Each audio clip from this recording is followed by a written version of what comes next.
होते हैं और गुर्दों में बुनियादी तौर पे क्या क्या खराबी हो सकती है। एक तो इन्फेक्शन होता है और एक पथरी होती है। ठीक है, एक होता है इन्फेक्शन, एक होती है पथरी। मैंने उसका आपको वो बता दिया था कि पथरी में क्या चीज़ आएगी, इन्फेक्शन में क्या फ़र्क होगा, दोनों के डिफरेंशियल डायग्नोसिस या दोनों के दरमियान डिफरेंशिएशन या डिस्टिंग्विश करके बता दिया था। तो डिफरेंशिएट किया था यूटीआई को रेनल कैलकुलस से। ठीक है, तफरीक किया था, फ़र्क किया था, मुकाबला किया था। अच्छा, अब आ जाइए रेनल कैलकुलस की डायग्नोसिस जो है लंबर रीजन में दर्द होता है मरीज़ को, तो एक पंच होता है, उस पंच का मैं नाम बताऊँगा। वो हम एग्जामिनेशन कैसे करते हैं मरीज़ का एग्जामिनेशन हम कर रहे होते हैं गुर्दे की पथरी का जब शक हो जाए हमें, और हमने यूरिन डीआर भी करा लिया हो या अभी यूरिन डीआर नहीं कराया था, अभी हमने मरीज़ की चेस्ट टेकिंग की थी, तो हमें ये शक हो गया कि इसे गुर्दे में पथरी है। गुर्दे में पथरी का एग्जामिनेशन क्या है और किस तरह है मैं आपको बताता हूँ। तो मरीज़ को जिस तरफ दर्द होगा, लेफ़्ट लंबर रीजन में या राइट लंबर रीजन में या जहाँ भी दर्द होगा, विद द बर्निंग मिक्सचुरेशन, पेशाब की शिकायत के साथ यानी कंप्लेंट्स के साथ, तो मरीज़ को बुलाकर, पेशेंट को बुलाकर कोई आप आ जाओ, शर्ट वाला बोल दो। देखो ये दो हैं, ये लंबर रीजन है, ये दोनों। अब मरीज़ को बुलाकर हमने करना क्या होता है, अगर उसे राइट लंबर रीजन में एक जगह पे दर्द हो तो करना ये होता है, सामने स्टूल होती है, स्टूल में मरीज़ को बिठाकर मरीज़ को ऐसे बिठा के ऐसे हाथ रख लेंगे, ऐसे हाथ रख लेंगे पूरे लंबर पे, ऐसे लंबर रीजन पे ऐसे हाथ रख लेंगे। ये वो डायग्नोसिस है जो आपको अभी ज़िंदगी में मुश्किल से मिलेगी। इधर दिखाओ, नीचे दिखाओ। ठीक है, इसमें करना ये होगा कि ऐसे हाथ रखने के बाद मरीज़ स्टूल पे बैठा हुआ है, बड़े आराम से ऐसे हाथ रखने के बाद ये जो है आपने इस तरह करके ऐसे मान लिया, लेकिन नहीं, इन्हें कुछ नहीं हो रहा, ये आपने इस पर मार के वापस हटाना। ये पंच कहलाता है, यूँ नहीं मारना, ऐसे मारना।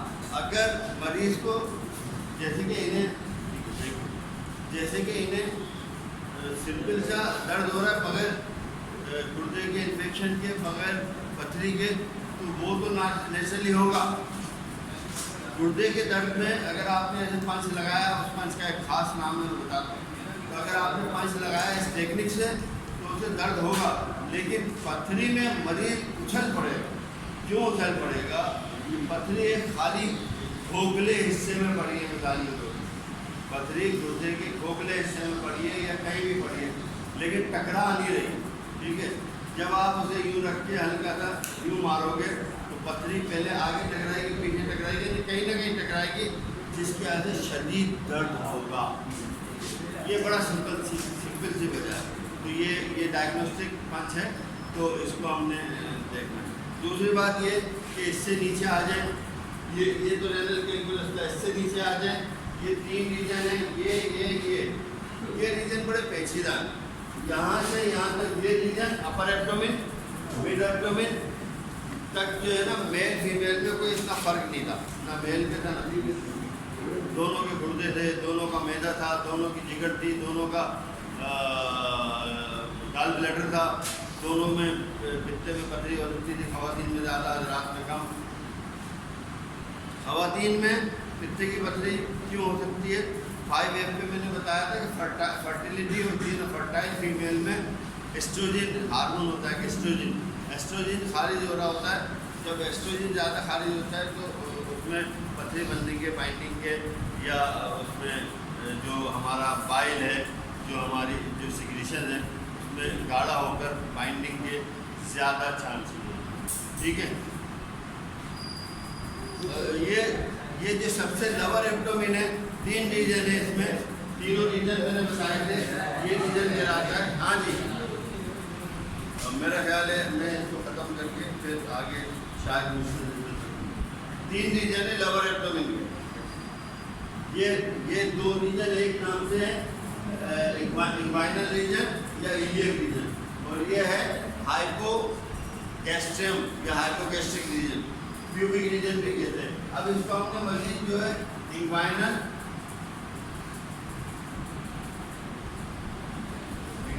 रीजन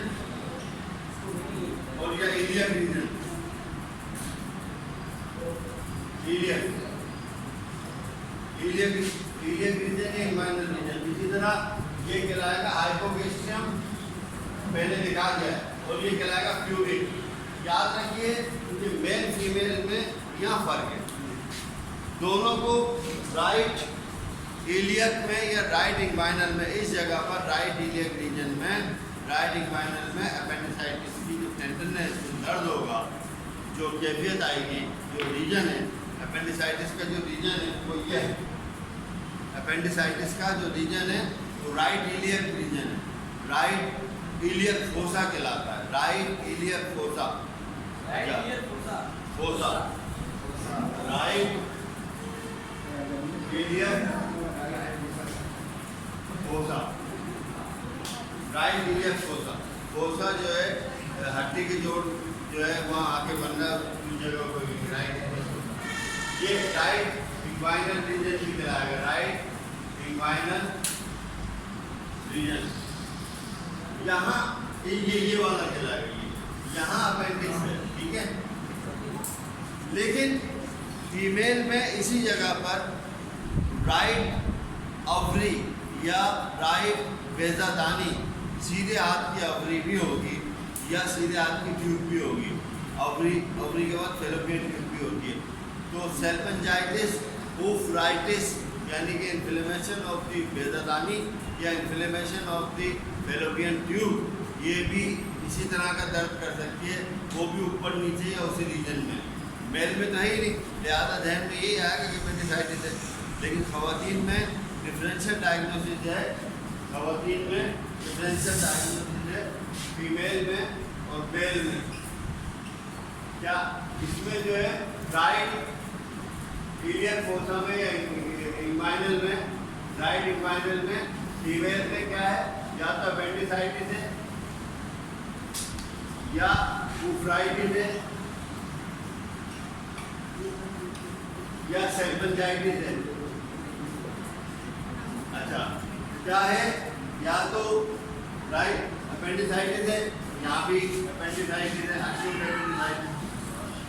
अपेंडिसाइटिस है, यहाँ मेल पे अपेंडिसाइटिस है। लेकिन मेल के अंदर लड़कों में, मर्दों में कोई और आधा नीचे नहीं है, लेकिन खवातीन में दोनों तरफ है, राइट भी और लेफ्ट भी, इसी रीजन में, लोअर रीजन में। तो उनको अपेंडिसाइटिस के साथ साथ ये शक हो सकता है कि कहीं इन्फ्लेमेशन ऑफ दी, ये देखो इन्फ्लेमेशन का मैं चार्ट लिख रहा हूँ, इन्फ्लेमेशन ऑफ दी ओवरी या inflammation of the fallopian tube. कौन सी fallopian tube, right fallopian tube या right ovary?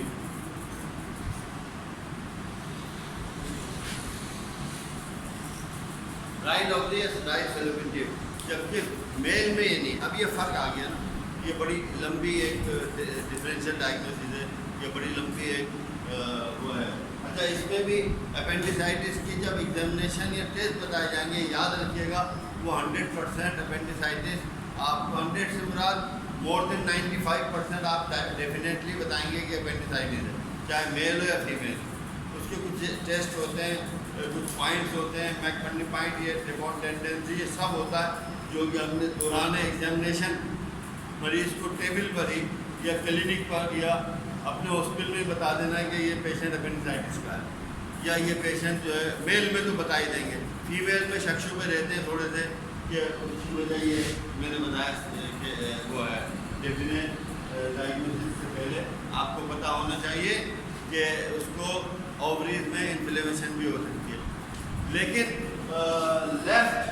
Left inguinal reason में मेल या फीमेल दोनों के, लेफ्ट इंग्वाइनल रीजन में फीमेल की ओवरी भी है, लेफ्ट ओवरी भी है और लेफ्ट फेलोपियन ट्यूब भी है, तो वो हो सकती है लेकिन लेफ्ट इलियक रीजन में, लंबो इलियक रीजन में, लंबर ये इलियक ये, तो लंबो इलियक रीजन में अगर टेंडरनेस, दर्द है और उसके साथ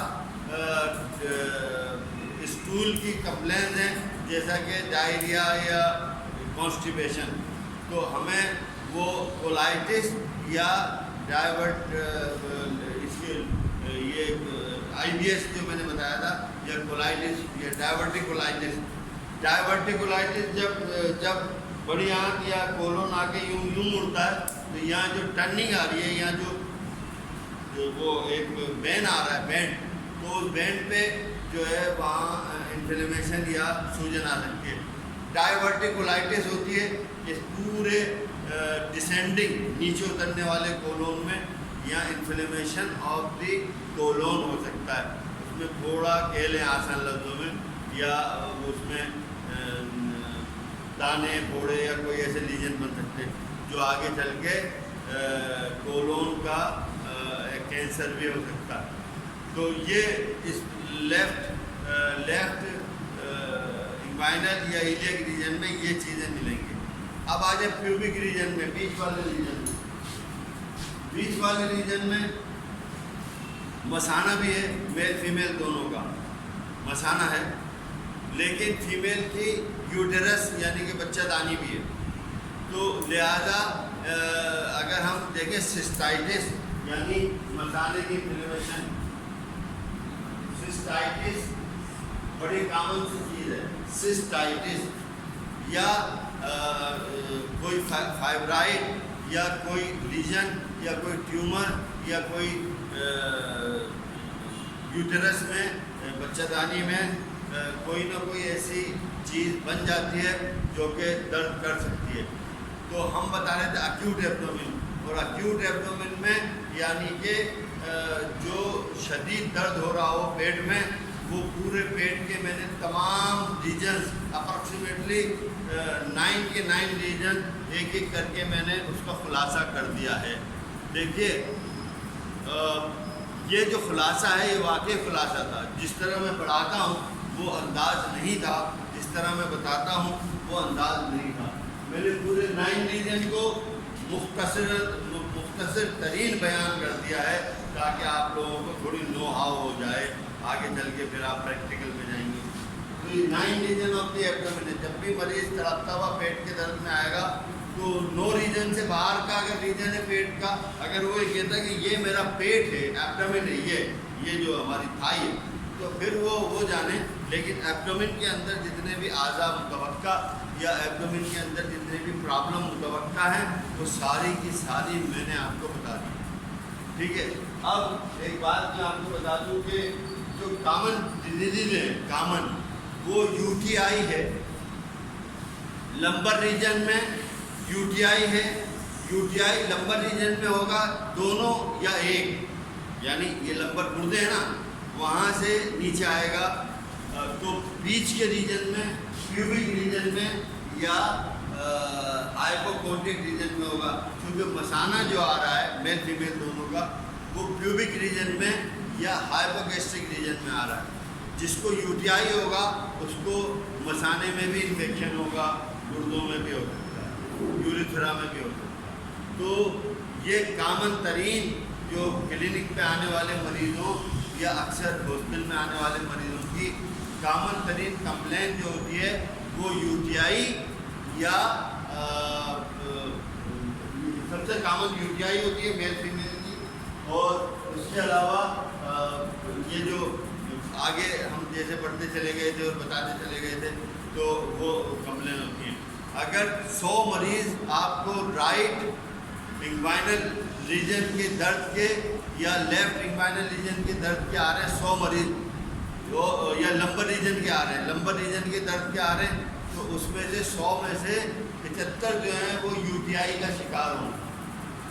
75 जो है मैं एक लमसम या एक रफ आइडिया बता रहा हूँ जो पर्सनल क्लिनिकल या पर्सनल एक्सपीरियंस की बुनियाद पर बता रहा हूँ। किताबी नॉलेज होती तो मेरे पास कोई ना कोई किताब हाथ में होती या यहाँ खुली होती या मोबाइल देख रहा होता। कुछ नहीं देखता। आपने देखा मैं आता हूँ, आप बोलते सर आज ये पढ़ाना है, वो पढ़ा देता हूँ, ये पढ़ाना है, वो पढ़ा देता हूँ। तो याद रखिएगा, ये क्लिनिकल बुनियादों पर मैंने तमाम तर चीज़ें आपको बताई और पढ़ाई हैं। पूरे एक्यूट एब्डोमेन को मैंने कवर किया है।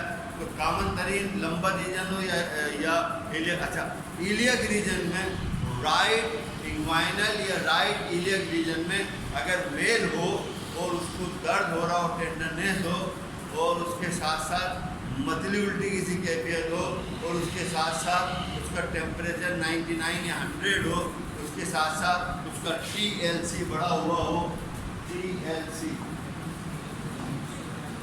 यानी WBC बढ़े हुए हो, तो हम समझ सकते हैं कि इसका अपेंडिसाइटिस है। याद रहे अपेंडिसाइटिस का कुछ खास एग्ज़ाम है या एग्जामिनेशन है जो एक फिजिशियन, एक सर्जन, एक डॉक्टर, एक हेल्थ प्रोफेशनल करता है। और वो हेल्थ प्रोफेशनल अगर उस अंदाज से एग्जामिनेशन या पेल्पेशन या चेक कर ले जिस अंदाज से मैं बताऊंगा इन फ्यूचर, तो आप हैरान जाओगे कि आपको ना अल्ट्रासाउंड कराने की ज़रूरत है, क्योंकि most of the appendicitis ultrasound में नहीं आते और ज़रूरत नहीं होती। तो हमें अल्ट्रासाउंड से ज़्यादा रिलाय करना पड़ेगा अपने हाथों पर। जो मैंने बताया था उंगलियों में अल्ट्रासाउंड की कुदरत ने सलाहियत दी हुई है, हाथों में दी हुई है। तो हमें कुछ ऐसे पॉइंट की बातें बता दूँगा मैं इन फ्यूचर रहना जहाँ कि अपेंडिसाइटिस को आपके जो है समझ में आएगा। अभी नेक्स्ट जो लेक्चर होगा दोस्तों और my dear students, next lecture होगा वो सोर्स ऑफ मेडिसिन पर होगा। क्या मेडिसिन, अभी तो हमने बीमारियाँ देखी ना, मेडिसिन कहाँ कैसे कैसे बताएंगे। अब इस पे एक्यूट एब्डोमेन पे अगर कोई सवाल है संजीदगी के साथ, वो आप जल्दी जल्दी कर लो ताकि मैं इसको ख़त्म कर दूँ, फाइनल कर दूँ। डाइजेस्टिव सिस्टम में रहते हुए यानी कि निज़ाम हाजमा में रहते हुए इस स्टूडेंट ने, इन मोहतरमा ने एक ऐसा अजीब सवाल कर लिया है जिसको अगर हम बयान करना चाहें, एक्सप्लेन करना चाहें तो पूरा एक लेक्चर बन जाता। लेकिन इन्होंने सवाल किया कि सर खाना खाते हुए, अगर यही सवाल हो तो हाँ कह दीजिएगा, वरना खाना खाते हुए सांस फूलने लगे और इतना सांस फूल जाए कि आगे खाना ना खाया जाए तो क्या प्रॉब्लम होगी। डाइजेस्टिव सिस्टम है ना, खाना तो डाइजेस्टिव सिस्टम, ऐसे सवाल है। यही था पूरा मुकम्मल, ठीक है। देखिए आप हैरान रहेंगे इस बात को जान के कि इसका ताल्लुक डाइजेस्टिव सिस्टम से नहीं है, इस कंप्लेन का ताल्लुक ये बूढ़े लोगों में नज़र आती है कैफियत, ये दिल उनका कमज़ोर हो जाता है। और ये जो कंप्लेन बता रही है ये किसी बूढ़े शख्स की बता रही है। ऐसा ही मतलब देखो ना, फादर हुए ना, अब्बा हो ना, तो वो एक अच्छी उम्र के आदमी हुए, तो ये लड़कों में लड़कियों में नहीं नज़र आएगी। इसका मतलब है उनका दिल कमज़ोर हो रहा है, उन्हें किसी दिल के डॉक्टर को दिखाना चाहिए। अब सवाल ये है कि ये कैसे डायग्नोज किया। अभी ये बच्ची या अभी ये स्टूडेंट चेकअप कराने जाए फादर का, उनकी जो है दिल की जो एफिकेसी होगी, जो दिल की जो कोई ना कोई बात निकल आएगी कि इसमें ये प्रॉब्लम है। उसमें जो कॉमन प्रॉब्लम होती है वो कोरोनरी आर्टरीज़ में, कोरोनरी आर्टरीज दिल के खून की शरियानें जो दिल को खून पहुंचा रही हैं, उसमें ब्लॉकेज या उसमें तंगी आ जाएगी। तंगी आ गई होगी, वो डायबिटिक पेशेंट होंगे जिसकी वजह से उन्हें तंगी आ गई होगी, ठीक है। अगर बहुत उम्र नहीं है, 70-75 साल उम्र नहीं है, तो फिर वो डायबिटिक पेशेंट होंगे, उनको शुगर होगी। तो शुगर की वजह से एथेरोस्क्लेरोसिस या आर्टेरियोस्क्लेरोसिस या खून की नालियों में प्लाक बनना शुरू हो जाता है, लोथड़े बनने शुरू हो जाते हैं, जो दिल के खून की नालियों में बनते हैं, तो प्रॉपर सप्लाई नहीं होती। अब सवाल ये है कि वो बच्ची एक और सवाल करना चाहिए, लेकिन पहले ये वादे कर दूँ कि ऐसा होता क्यों है। जब हम खाना खाते हैं तो हमारे मैदे को बहुत ज़्यादा मेहनत करनी पड़ती है, फिज़िकल मेहनत करनी पड़ती है, और फिज़िकल उसको मेहनत की वजह से उसको ज़्यादा दौरान खून चाहिए होता है। क्या चाहिए होता है? ज़्यादा दौरान खून चाहिए होता है। अच्छा, अब जब हम खाना खा रहे हैं तो खाना खाते हुए जब ज़्यादा दौरान खून चाहिए तो समझ लो कि एक शख्स खाना जितना जैसे खाना खाने में उसको मेहनत करनी पड़ रही है, उसके मैदे को, उसके डाइजेस्टिव सिस्टम को, वो समझ लें कि तेज़ तेज़ कदमों से तकरीबन 5-7 मिनट चल लिया है। जब कोई शख्स तेज़ तेज़ कदमों से 5 मिनट तक चलता रहेगा तो उसकी सांस फूल जाएगी। यही कैफियत खाना खाने के दौरान हो जाती है। ठीक है, वो इसलिए होती है कि उसका दिल को ज़्यादा ऑक्सीजन चाहिए होती है, ज़्यादा खून की सप्लाई चाहिए होती है, जो हमें नहीं मिल रही होती है। ठीक है, ओके।